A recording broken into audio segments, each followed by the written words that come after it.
Finding one's way as a wildlife filmmaker means plunging off the beaten track. You can't learn this trade in school.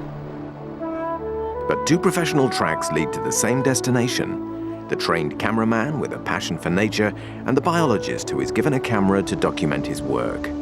In both cases, society awards them the dubious honor of being eccentrics working in the remotest corners of the earth.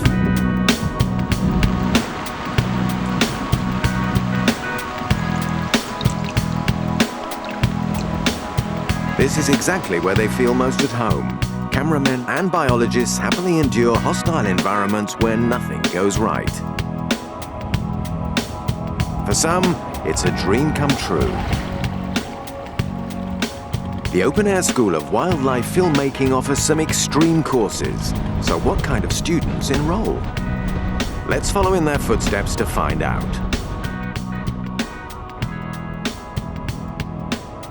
Care to leave your armchair for this?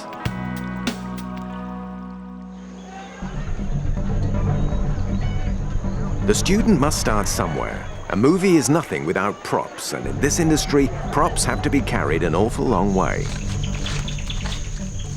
To the mecca of wildlife where this kind of filmmaking began, the birthplace of man, Africa. Childhood dreams are beginning to come true, but what does reality hold? Simply that our closest relative, the chimpanzee, is a funny and entertaining animal. And where is he to be filmed? More often than not in national parks and reserves, the new, untamed Africa.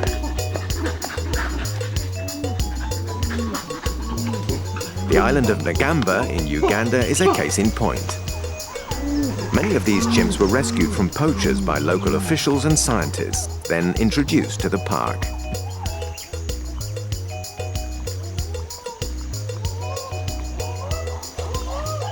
They certainly fit the criteria of funny and entertaining, but for filmmakers who enter the park by boat, there's duty to be paid.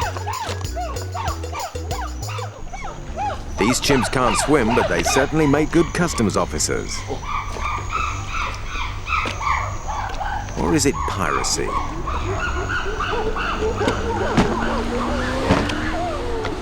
Either way, it's high time the visiting filmmakers reclaim their confiscated property.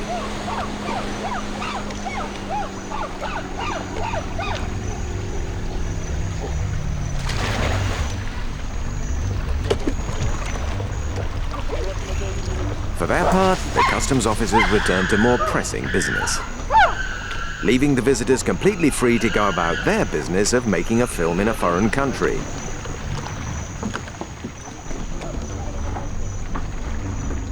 They've paid a heavy price, but learned a lesson or two in humility.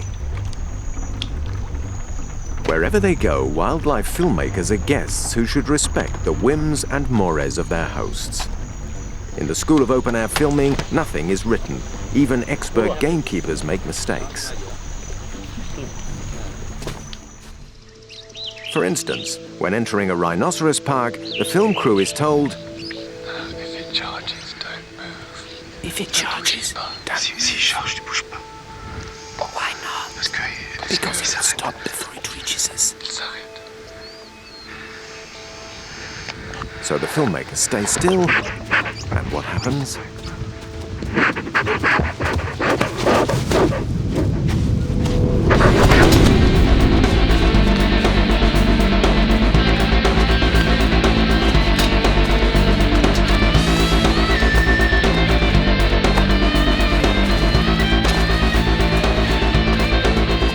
With poor eyesight, rhinos will charge almost anything, and they're not camera shy.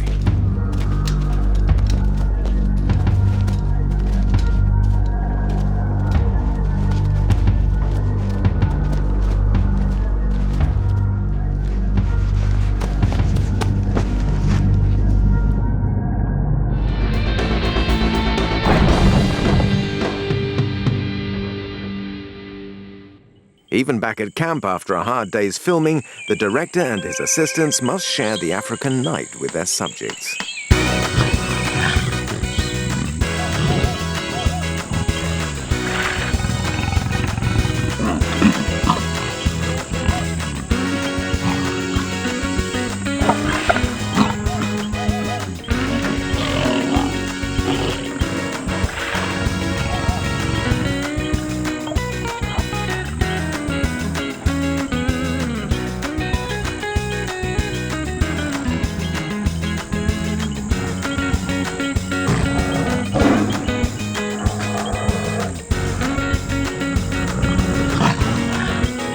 Such playfulness in adult lionesses is a rare treat for the cameras.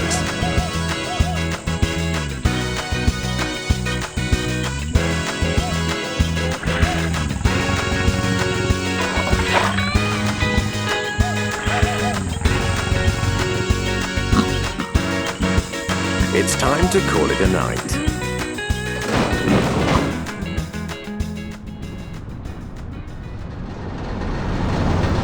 Of course, young filmmakers must accept that sometimes they'll make the return journey with little useful footage.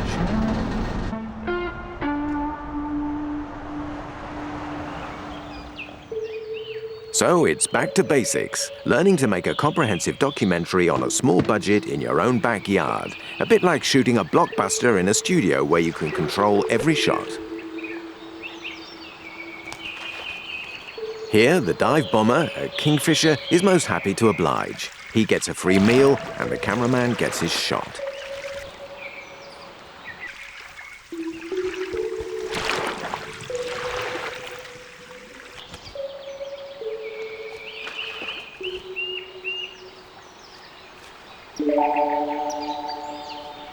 It's all part of the learning curve budding filmmakers must go through to convince their producers to send them on more exciting assignments.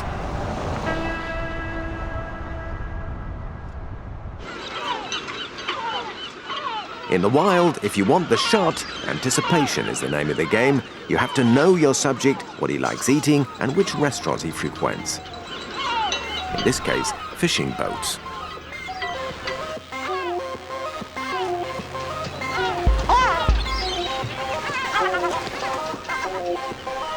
Even in urban environments, you can't let your guard down.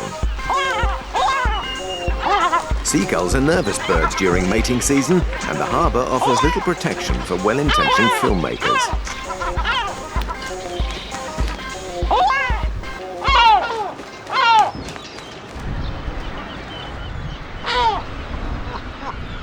The gulls like to stay as close as possible to the harbour for the fisherman's waste. Their numbers have grown so dramatically that property is at a premium on the waterfront. The gulls nest wherever they can. And the crew must give their tenants ample notice before they terminate the lease.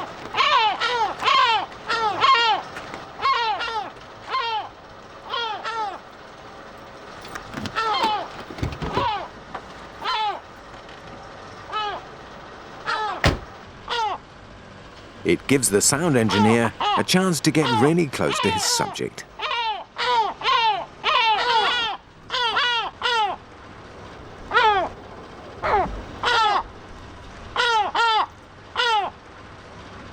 As long as the levels are adjusted accordingly.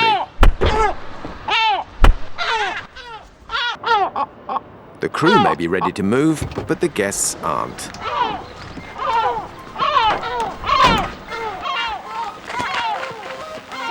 The chicks must be fully grown before they abandon the nest. Another lesson in humility for a film crew waiting for a big break. Overseas assignments are a chance for wildlife camera crews to earn their spurs in the way they like best, working in some of the remotest places on Earth. Welcome to the jungles of Indonesia. We're being eaten alive, it's awful. First it's tree ants, now it's mosquitoes. We're being devoured.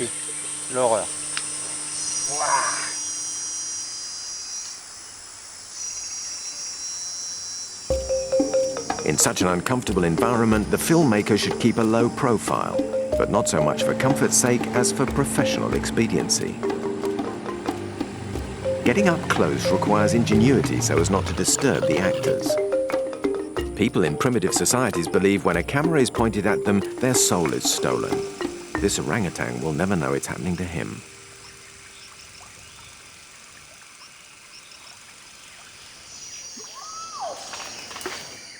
Filming domestic activity like bed making calls for a different kind of rigging.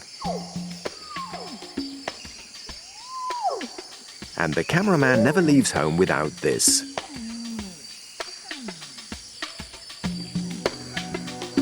His life often hangs by a thread or a piece of duct tape.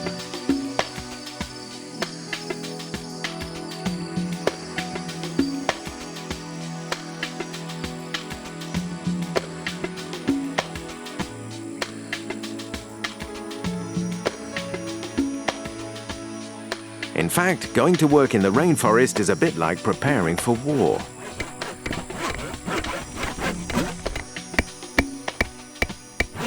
A whole cottage industry springs up out of nowhere to get those up-close and personal shots into your living rooms.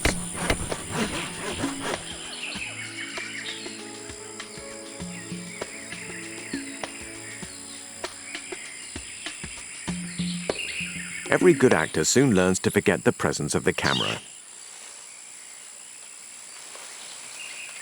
Known as the red man of the forest, orangutans are the largest tree-climbing mammals in the world. But they face extinction due to poaching and forest clearance.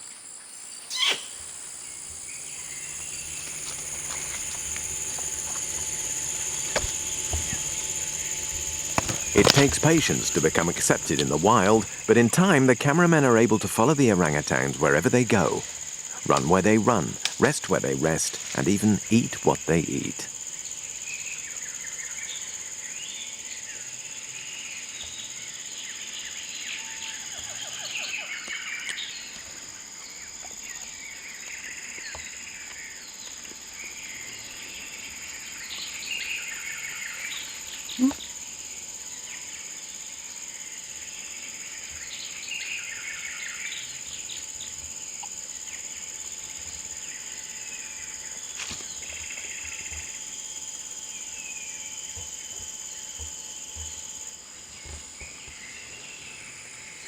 The pain of getting to the right location, the mistakes, disappointments and dangers are all forgotten, for now at least.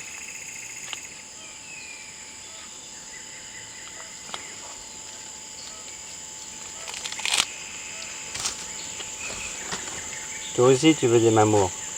Toi aussi tu veux des mamours. Hein? Ton petit frère il veut des mamours. Hey.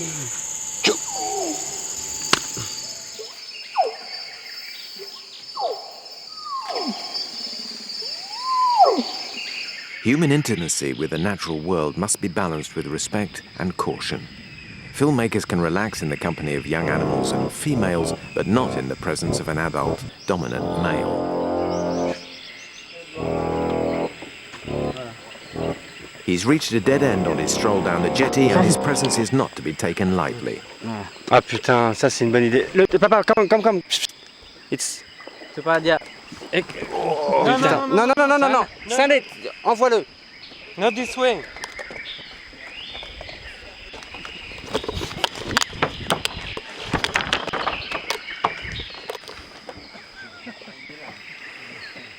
This male is part of a troop of orangutans that regularly visits the area.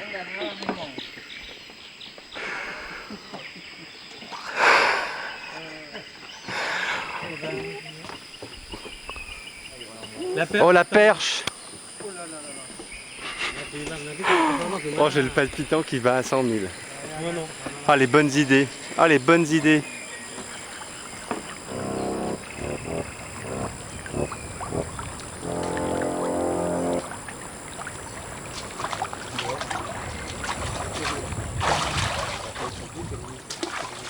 This female bathes with humans in the only bathroom for miles around which has any soap.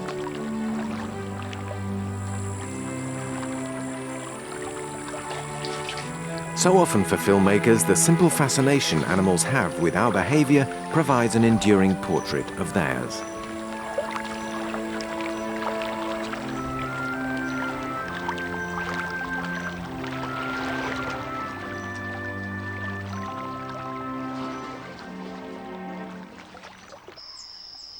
For chimps at the Nagamba Reserve in Uganda, fear of human contact is non-existent.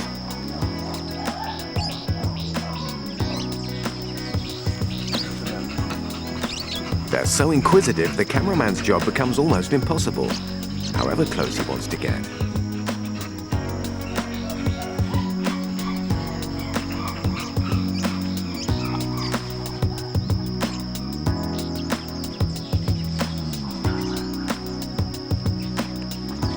Like their cousins, the bonobos, our closest relative in the wild, chimpanzees not only share 98.6% of our genes, but our obsession with toys too.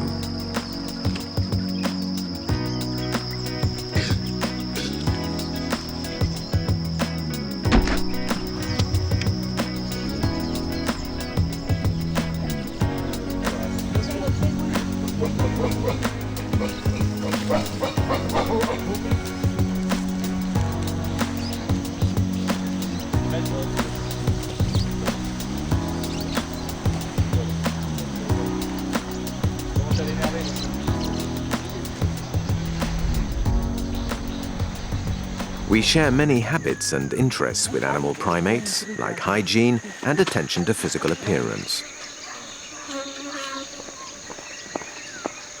Apes even seem to be able to make sexual judgments about us, perhaps because we look like them.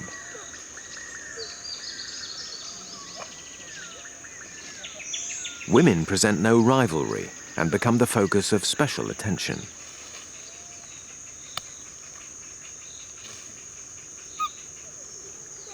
Sometimes intimate moments across the evolutionary divide can go a little too far.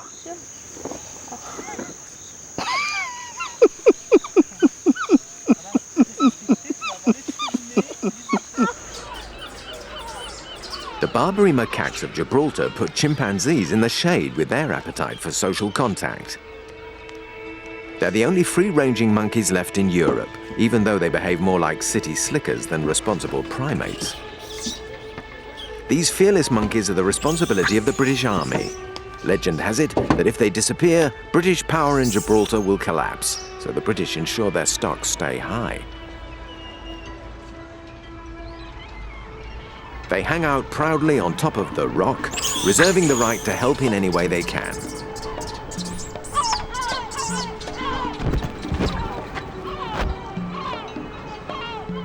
Recording up close to cover the din of gulls, a macaque takes the opportunity to crash test the mic before filming.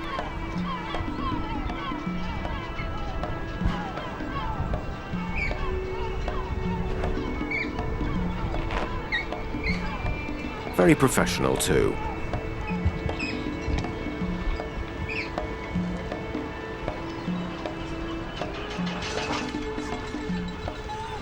Intimacy with these animals is far from compatible with the task at hand, filming.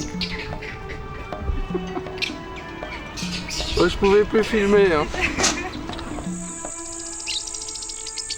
So, what's the ultimate high point in a wildlife filmmaker's career? Surely one of them must be here in the Virunga Mountains of Rwanda. When gorillas move through the dense forest, they burp to alert others to their presence and to ascertain who else is around.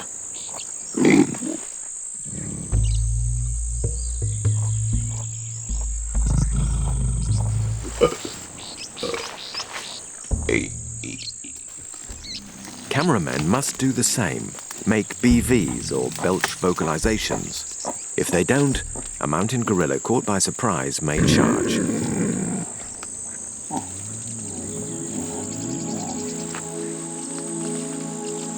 Fortunately, this sound engineer knows what to do. First off, she avoids direct eye contact. That would be a challenge. She must submit to his first move. Then she must satisfy his curiosity.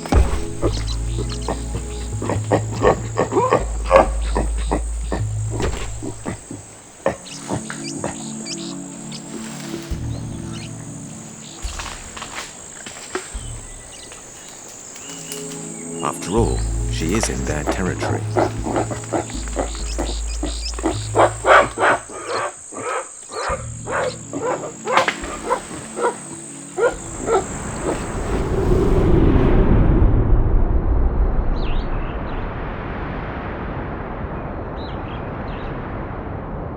There is a mutual fascination between man and creatures in the wild.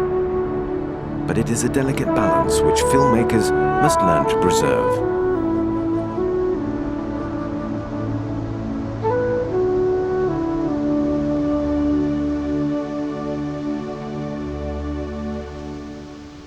Wildlife filmmakers often risk their lives for their best shot. Getting intimate with cheetahs is cheeky, if not downright foolish. What if a cheetah wants to get intimate with them?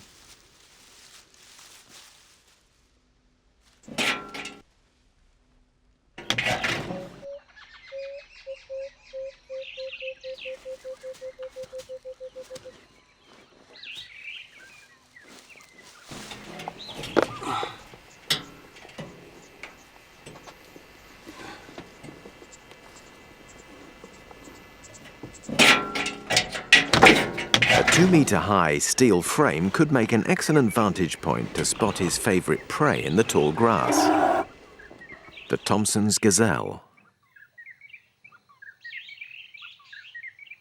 Only when the hunter is back on the ground can the cameraman cut to the chase.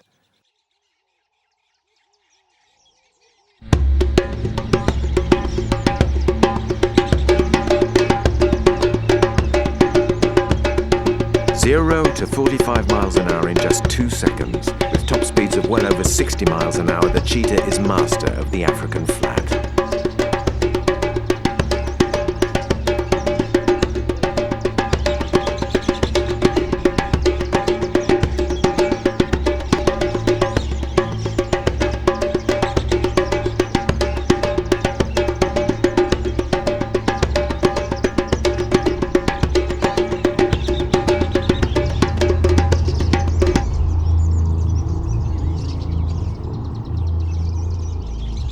This is filmmaking heaven, with a long lens for safety.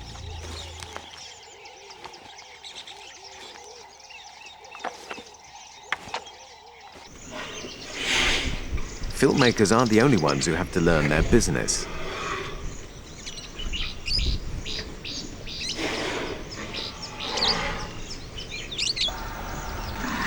In the Amboseli National Park in East Africa, this young elephant is eager to stand out from the crowd.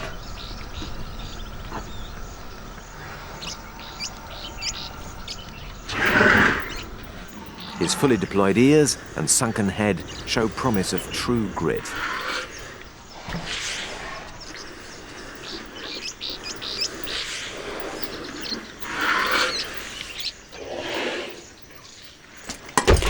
Fortunately, his family seem happy to give him free rein and don't interfere themselves.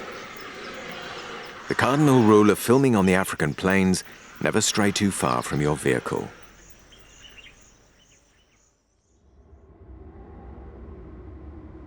The same rule holds for the frozen tundra of northern Canada. In the Arctic Circle, cameramen must be specialists and their equipment up to the job. The tundra buggy may serve these tourists well, but die-hard filmmakers must expose themselves to their subject, one that's no less impressive than the cheetahs of the African plains, the polar bear. They may be slower than cheetahs, but they're infinitely stronger, the largest carnivore on land.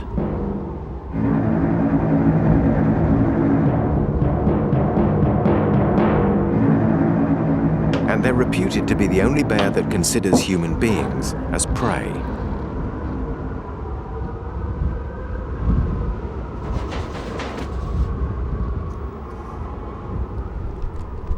Even though feeding these bears is now banned, the giants of the north can smell a warm-blooded mammal, like a cameraman, from miles downwind.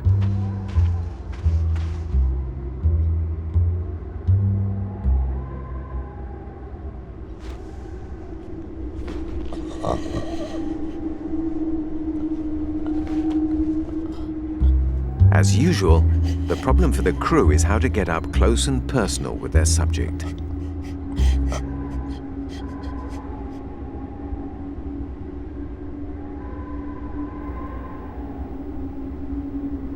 With a powerful enough lens, the crew can leave the vehicle and film in safety.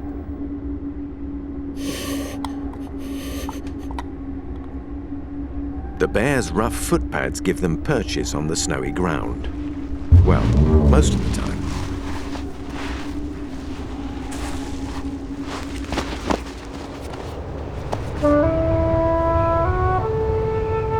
When winter smothers the Arctic light and many polar bears hibernate, cold weather filmmakers move to the opposite pole. Here you can work 24 hours a day. What a paradise. If only we had a workable script, because how do you shoot a rarely filmed leopard seal hunting penguins underwater at full speed?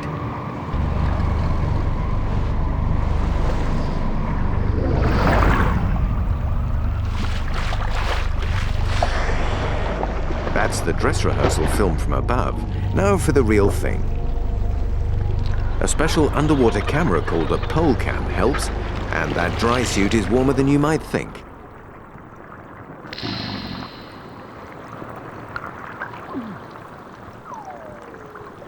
This friendly Weddell seal provides some amusing pictures.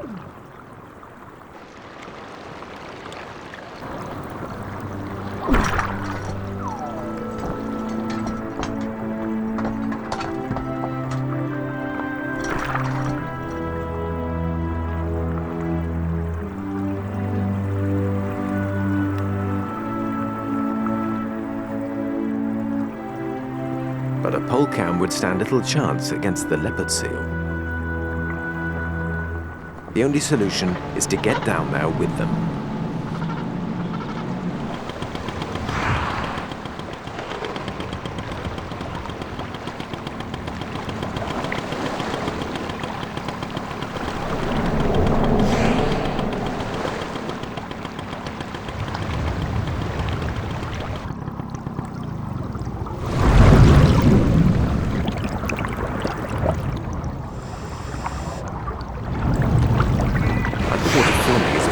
Skill, and you need plenty of air to film the leopard seal because you will breathe a lot.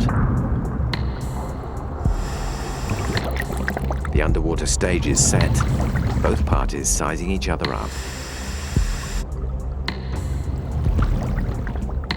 If you think this leopard seal makes a good swimming partner, you're dead wrong.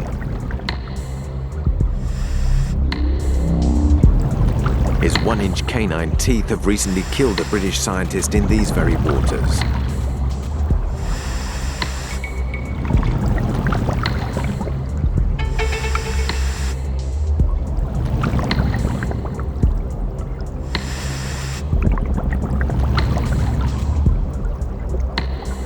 The problem is the seal is not hunting.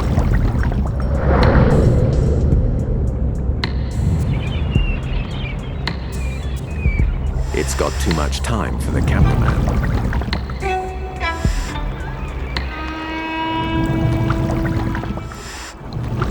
This was not in the script. An experienced cameraman knows not to push his luck.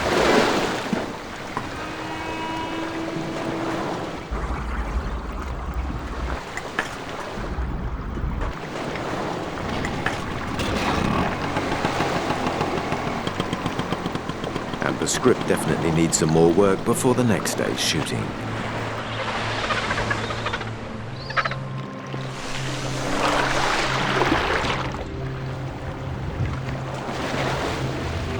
Today's task is to find a leopard seal that's too busy to pay attention to the cameraman. The opportunity presents itself quickly, but will it make comfortable viewing for nature lovers?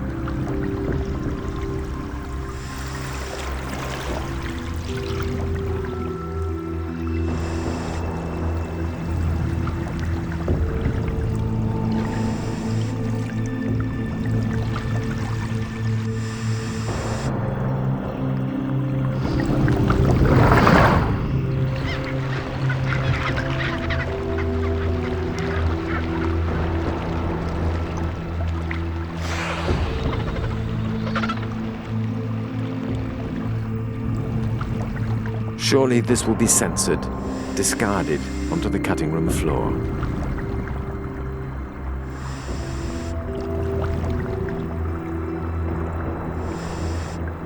Filmmaking is full of surprises. Rather than being aggressive, this leopard seal brings the cameraman a gift. Even if the pictures seem cruel, cameramen are trained to keep filming whatever the situation.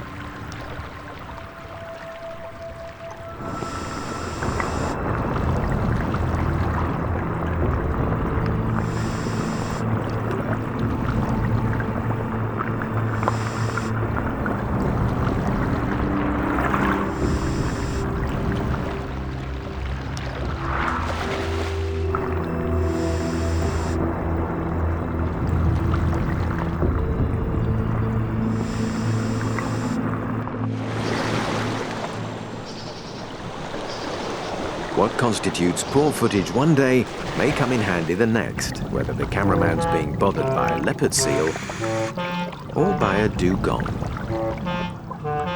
These gentle mammals, sometimes known as sea cows, are related to the manatee and live off the northern coasts of Australia and the South Pacific.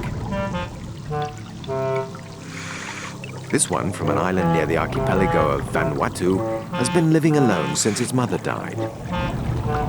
So its primitive brain confuses the diver with its own kind. Not only is the dugong extremely sociable, it's also looking for a mate.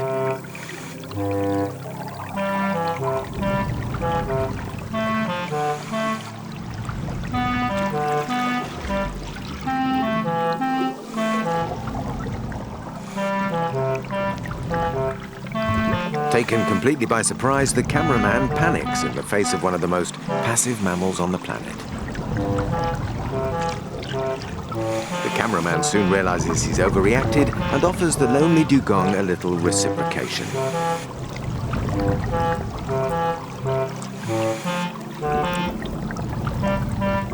Sadly, the dugong has since passed on, not with a broken heart, but with old age.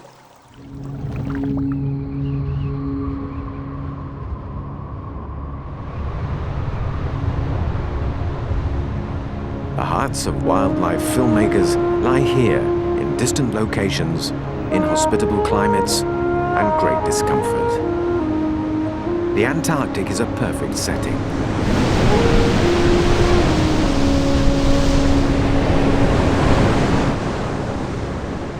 Weather conditions can ground even the most stubborn underwater cameraman for days.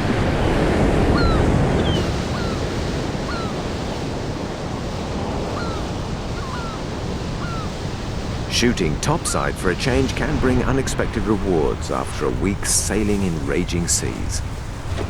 The first task is to set up camp and organize provisions. That's if the locals don't mind. Skuas are notoriously territorial, vigorously defending that patch against any intruder. Well, almost any.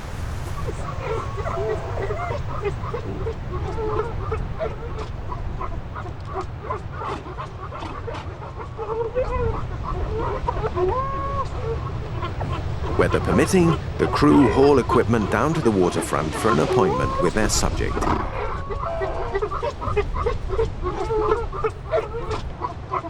This time, fur seals jealously guard harems of females. They also have an eye for the property of the visitors.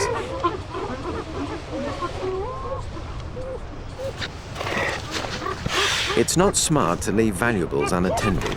You might not get them back. Diversionary tactics? It's a good try.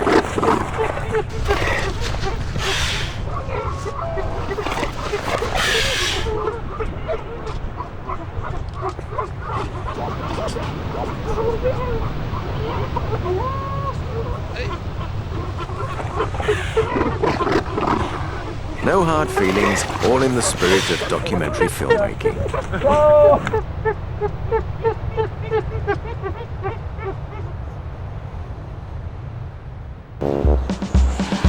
Yes, there are lots of myths and misconceptions about the filmmaker's craft. Take these albatrosses, the great pilots of the southern seas. Permission to land? Whenever and wherever.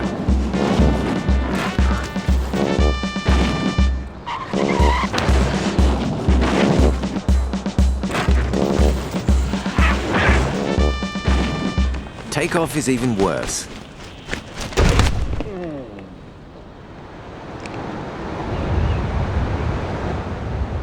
Wildlife filmmakers don't have the resources to be in two places at the same time. Look what they've come back to.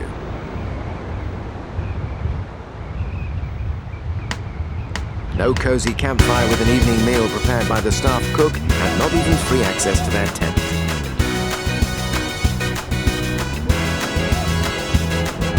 The elephant seal spends up to 90% of its time underwater, so don't hold your breath for it to move when it's on land.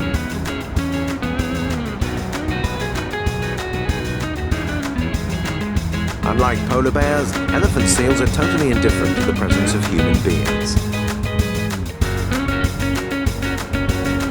If the territorial skuas can't shift this guy, nor can he.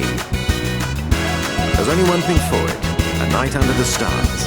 Except this is summer in the Antarctic when the sun never really sets on wildlife camera.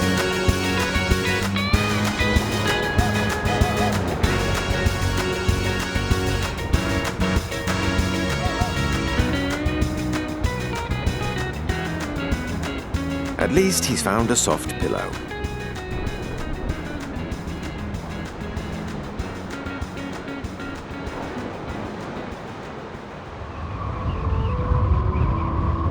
Vandalizing skewers, inquisitive seals, and hellish weather go with the territory of being an eccentric filmmaker.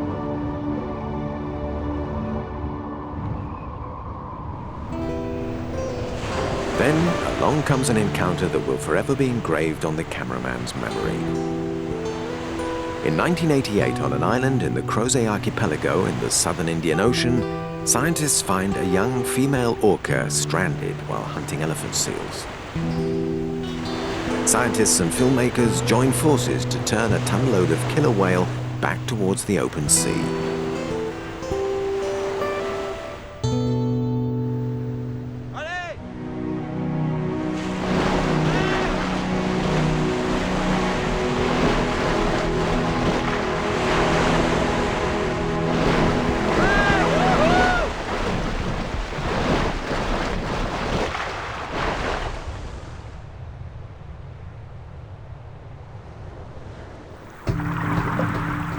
Will this top predator remember how it was saved by human beings?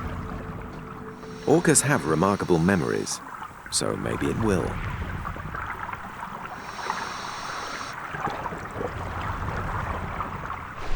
Biologists and wildlife filmmakers struggle constantly against the temptation to think that animals are much like us.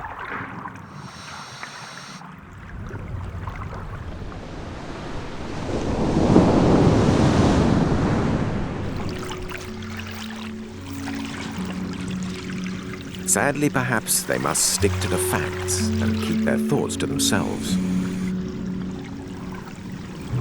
In the open ocean, where visibility is poor, a cameraman captures fleeting glimpses of what an animal may be thinking, thanks to their evolved and often playful curiosity. But how do they really see us? As playmates? Filmmakers remain on a permanent quest, traveling the 7 seas to hazard some guesses. The South Pacific is a playground for both man and animals. Off the Polynesian island of Rurutu, another encounter illustrates the magical affinity marine mammals have with us.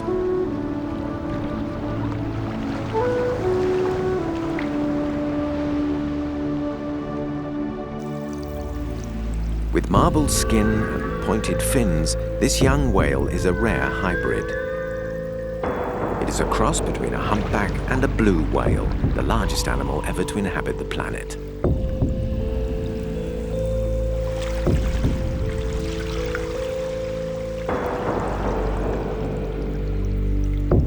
The youngster exhibits an insatiable curiosity for those around it. Like any young mammal, it devotes most of its free time to play.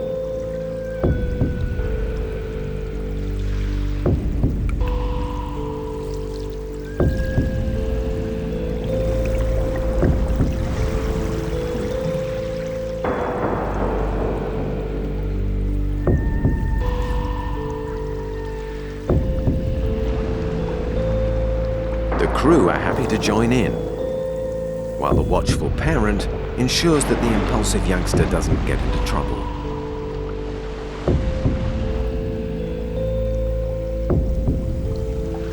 Being a hybrid, part walloping blue whale, it's at least 3 times the normal weight of an ordinary humpback.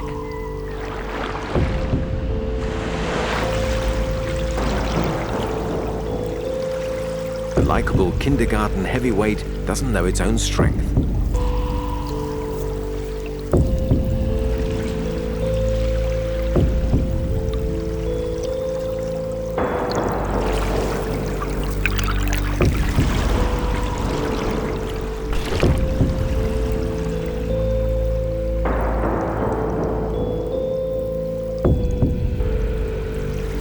Shaking off its parent for a moment, it heads topside to have a look around.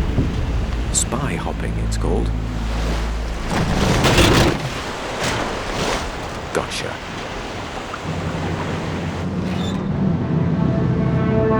The steady hand of a captain at the wheel is an indispensable part of a film crew at sea, especially when filming live action like this risky sequence in Corpus Christi, Texas.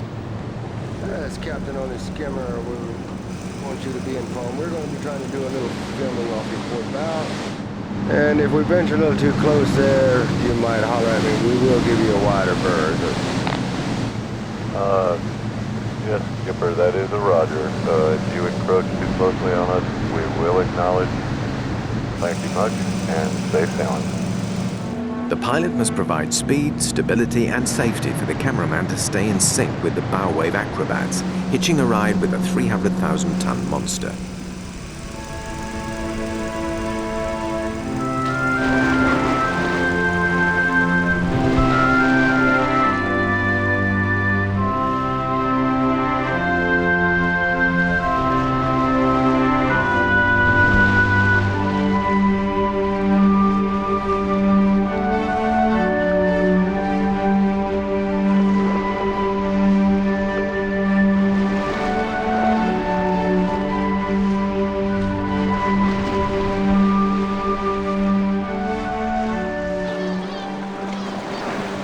The same bottlenose dolphins show off their acrobatic skills back in the South Pacific on Rangiroa Atoll. What's their perspective on a cameraman exposed to dangerous open waters? Judge for yourself with the arrival of a menacing silver-tipped shark.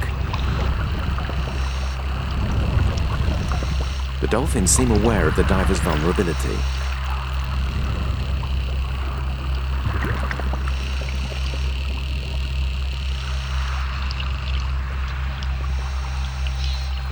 They wheel around the predator, nosing him away.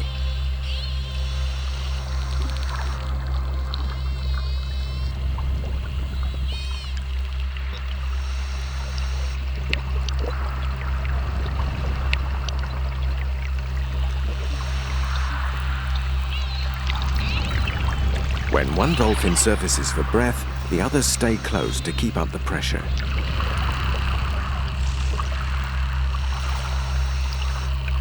They take it in turns until reinforcements arrive. It's a job well done. And they surface again for a victory parade.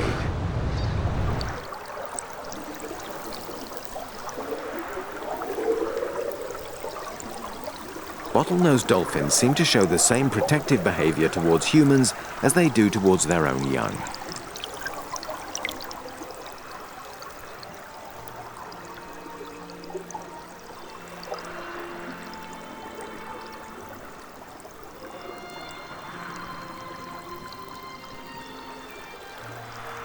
The cameraman shows his appreciation before moving on to his next assignment.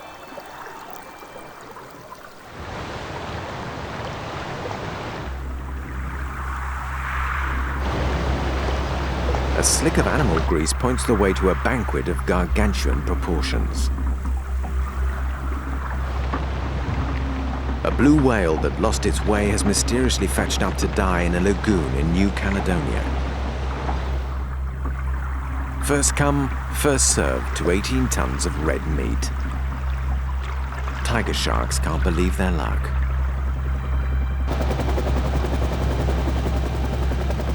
Nor can a team of filmmakers. Boat, helicopter, and cage are scrambled into action before the carcass is shredded by this pack of aggressive scavengers.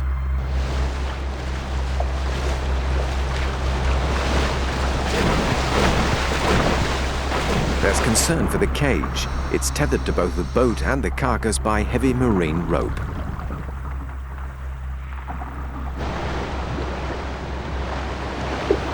The cameraman must stay with the action as long as possible.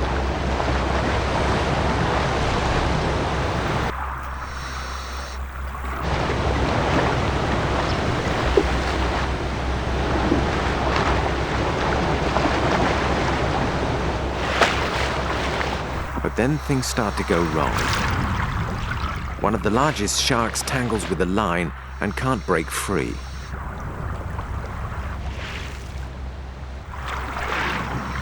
It's a brutal tug of war between the shark and the crew, with the cameraman in the middle.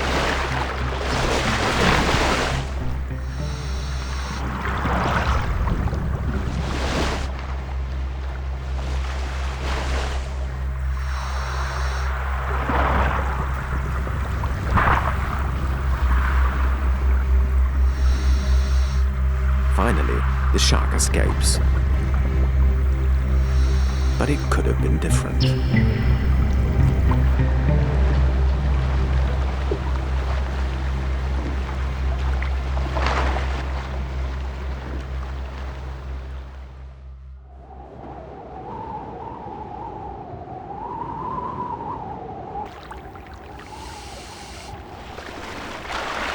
Filmmakers never look back. The next challenge may only be a continent away. And with new technology and greater knowledge, where will they go next to spy on the natural world?